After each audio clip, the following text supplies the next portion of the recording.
RT. Udah Pak, tutup lagi Pak. Iya. Kabar duka menyelimuti lingkungan kecil itu. Pak RT, Pak Jalil, ditemukan meninggal dunia secara tiba-tiba. Warga geger. Sebagai sosok yang disegani, kepergiannya meninggalkan banyak tanda tanya. Awal kecurigaan Kona dan Hot, dua anggota geng 4G, merasa ada sesuatu yang aneh. Mereka memberanikan diri bertanya langsung kepada Bang Topan, warga senior yang dikenal dekat dengan banyak orang. Bang Topan, dengan wajah serius, menyampaikan bahwa menurut kabar dari pemilik kontrakan, Pak RT meninggal karena masuk angin. Namun, ada satu kejanggalan besar. Bang Topan sendiri tidak tahu bahwa Pak Jalil tinggal di kontrakan tersebut. Selama ini, ia hanya percaya informasi dari Dewi, yang mengaku sebagai ponakan Pak Jalil. Munculnya kebohongan ternyata, Dewi bukan sekadar berbohong. Ia sengaja menyuruh Pak Jalil mencari kontrakan agar bisa lebih bebas bertemu dengan Bang Topan, suaminya saat ini. Kematian Pak RT terasa semakin tidak wajar.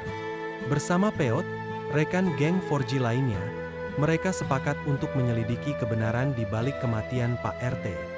Mereka mendapat bantuan dari Bang Topan yang mulai curiga, dan Pak Rungkat, sahabat lama Pak Jalil yang merasa sangat kehilangan. Pengungkapan identitas asli setelah pemakaman, penyelidikan dimulai. Misteri makin dalam saat Pak Rungkat membuka rahasia besar. Dewi sebenarnya adalah Nona Elin, anggota keluarga mafia besar. Ia mengubah wajahnya agar bisa menikahi Bang Topan dan hidup dalam penyamaran. Pak Rungkat mengaku mengetahui hal ini dari Pak Jalil, yang mempercayakan rahasia itu padanya dengan janji merahasiakannya. Namun, kini setelah Pak Jalil tiada, ia merasa bertanggung jawab untuk mengungkap semuanya.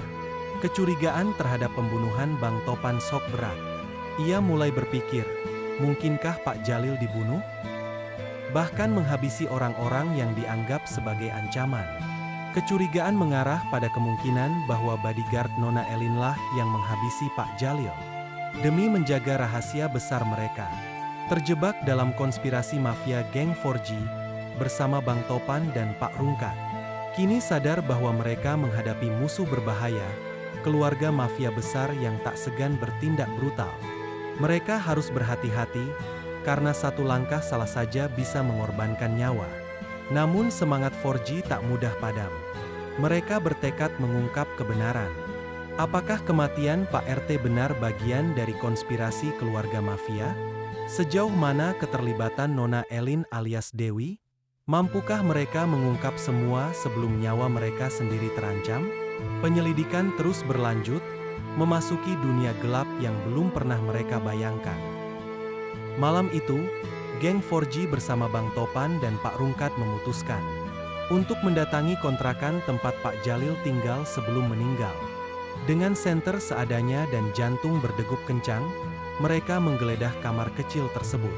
Peot menemukan sesuatu di balik dinding triplek yang rapuh.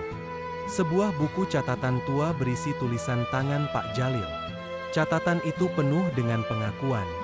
Pak Jalil mencurigai ada seseorang yang mengawasinya sejak ia mulai tinggal di kontrakan tersebut.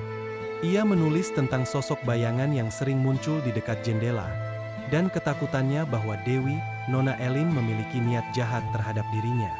Dalam catatan terakhir, ada kalimat yang membuat bulu kuduk mereka berdiri-berdiri. Jika aku mati mendadak, katakan pada Topan bahwa Dewi bukan siapa yang dia kira. Ancaman yang muncul. Saat mereka membaca catatan itu, tiba-tiba motor-motor berknalpot bising mendekat ke kontrakan. Lampu sorot diarahkan ke mereka, dan suara keras terdengar. Kellywer, jangan ikut campur urusan orang lain. Tanpa pikir panjang, geng 4G kabur lewat pintu belakang bersama Bang Topan dan Pak Rungkat. Kini jelas, mereka telah masuk ke wilayah berbahaya. Mereka tahu terlalu banyak. Bang Topan dihadapkan pada pilihan berat. Di tempat persembunyian sementara, Bang Topan duduk terpaku.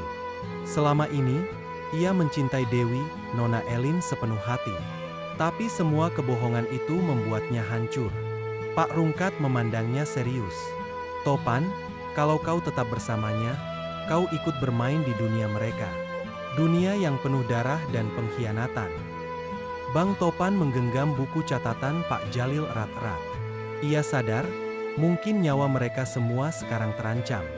Kona, Dhot, dan Peot sepakat, mereka tidak bisa hanya bersembunyi. Mereka harus mengungkap semua ini ke publik, tetapi dengan bukti kuat. Dat berkata, Kita harus cari tahu siapa bodyguard yang disuruh Nona Elin. Kita jebak dia, dan paksa dia ngaku.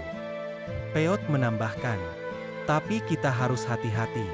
Mereka bukan orang biasa. Mereka pun membuat rencana, memancing para penjaga Nona Elin keluar, sambil merekam pengakuan mereka sebagai bukti. Terungkapnya dalang sebenarnya. Tanpa disangka, saat mereka mulai melaksanakan rencana, fakta lain terungkap. Nona Elin bukan dalang utama. Ada seseorang yang lebih berkuasa, ayah Nona Elin, kepala mafia besar, yang mengatur semuanya dari balik bayang-bayang. Nona Elin sendiri sebenarnya dijebak.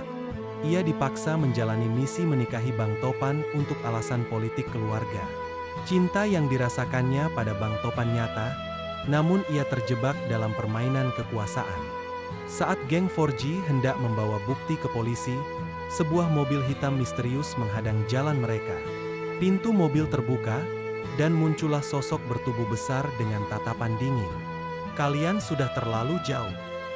Terdengar suara tembakan. Tembakan memecah keheningan malam.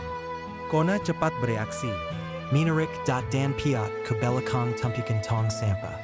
Bang Topan dan Pak Rungkat juga berlindung sambil menunduk. Dari mobil hitam itu keluar 3 pria berbadan besar, bersenjata pistol. Mereka bergerak mendekat, jelas ingin menghabisi saksi-saksi berbahaya ini. Serahkan catatan itu kalau mau hidup, teriak salah satu dari mereka. Bang Topan menggenggam erat buku catatan Pak Jalil. Wajahnya tegang, tapi matanya penuh tekad. Kona memberi isyarat ke teman-temannya. Mereka sudah bersiap. Dat membawa bata besar, piat membawa tongkat kayu bikas. Mereka tahu jika menyerah sekarang tematlah mereka semua. Dengan nekat, mereka melawan. Dhot melempar batu keras ke arah salah satu pria bersenjata, membuatnya terjatuh. Peot menyerang dengan tongkat, sementara Bang Topan menghantam wajah salah satu preman dengan siku. Keributan pecah di jalanan sepi itu. Sementara itu, Kona berhasil meraih pistol yang terjatuh dan mengarahkan ke mereka. Hentikan atau kutembak. Para pria itu ragu sejenak. Mereka tak menyangka geng 4G akan seberani ini. Suasana tegang, hanya suara napas berat dan desing peluru di udara. Tiba-tiba, dari balik bayangan, muncul sosok Dewi alias Nona Elin. Ia berdiri di tengah pertarungan, mengenakan jaket hitam dan celana jeans. Wajahnya penuh luka dan air mata. Berhenti! Mereka bukan musuh kita, teriak Nona Elin. Semua orang terdiam. Para pria bersenjata pun menunduk, memberi jalan pada Nona Elin. Nona Elin mendekat ke Bang Topan, wajahnya penuh penyesalan. Topan, aku nggak mau ini semua terjadi. Aku cuma ingin hidup normal. Tapi ayahku, Don Fajrin, memaksa semua ini. Air mata mengalir di pipinya. Dewi, Nona Elin menjelaskan bahwa sebenarnya ia sendiri tidak tahu bahwa ayahnya mengincar Pak Jalil. Pak Jalil dianggap ancaman karena mengetahui identitas asli Nona Elin dan berencana membongkarnya. Yang membunuh Pak Jalil bukan bodyguard biasa, tapi orang Surahan. Langsung dari Don Fajrin, yang ingin menutupi jejak mereka. Dengan suara gemetar, Nona Elin berkata, "Aku mau membantu kalian. Aku mau menghentikan ayahku. Tapi kita harus cepat, sebelum semuanya terlambat." Dengan bantuan Nona Elin, geng 4G, Bang Topan, dan Pak Rungkat berencana menyerbu markas kecil Don Fajrin yang berada di Kota Tua. Misi mereka, mengungkap kejahatan keluarga mafia itu ke publik dengan membawa semua bukti, catatan Pak Jalil, pengakuan Nona Elin, dan rekaman serangan malam ini. Tapi mereka tahu, pertarungan terakhir ini mungkin akan mengorbankan nyawa.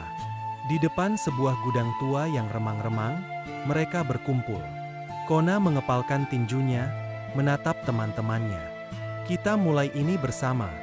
Kita juga harus mengakhirinya bersama. Dan dengan itu, mereka melangkah maju ke dalam kegelapan, menuju pertarungan hidup dan mati melawan dinasti mafia.